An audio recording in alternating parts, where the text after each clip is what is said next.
Les Spurs menaient de 14 points au milieu du troisième quart-temps, et puis d'un seul coup, ils ont arrêté de marquer. New York s'est donc imposé et reprend l'avantage du terrain, 105-95. Voilà tout ce qu'il faut retenir. Et le héros côté New York, il s'appelle Jalen Brunson. 30 points, dont 13 dans le seul quatrième quart-temps. Et puis ce tir décisif, ce jumper sorti de nulle part à 37 secondes de la fin pour clairement fermer le match. Et ça, en plus, il l'a sans doute fait un peu diminuer. Il y a quand même eu 2 alertes dans le match. Le genou au premier quart et la cheville au deuxième. 12e victoire de suite pour ces Knicks. Et en plus, ils le font sur le parquet des Spurs pour reprendre l'avantage du terrain. Parce qu'en face, San Antonio s'est littéralement effondré. Avec jusqu'à 14 points d'avance, San Antonio paraissait avoir le contrôle du match. Et dans le Money Time, ils ont presque plus marqué. Le gros problème, c'est l'adresse. Wembanyama, pour ses débuts en finale, termine à 26 points, 12 rebonds, mais à 6 sur 21 au shoot. Et hormis peut-être Julian Champagny et un excellent Dylan Harper, toute l'équipe a tiré à 6 sur 33 à 3 points. Clairement, tu peux pas gagner une finale NBA en tirant comme ça. Et pendant ce temps, les Knicks, ils ont gagné sur des détails. Josh Hart, par exemple,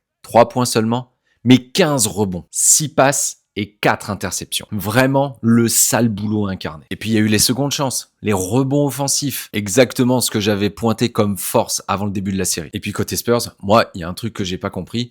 Pourquoi De'Aaron Fox a passé les 4 dernières minutes sur le terrain alors que tu avais un Dylan Harper qui était en feu? Un choix qui n'a clairement pas payé pour Mitch Johnson. Alors attention aux surréactions, c'était juste le Game 1. Mais c'est clair que San Antonio a du travail. Régler son adresse, être plus présent au rebond, mieux gérer aussi les fins de match. Le match 2, c'est dans la nuit de vendredi à samedi, et c'est toujours à San Antonio. Et oublie pas, tous les lundis, j'envoie le débrief US. C'est ma newsletter, c'est un récapitulatif de toute la semaine des sports américains. Elle est gratuite, et le lien pour t'inscrire est dans ma bio.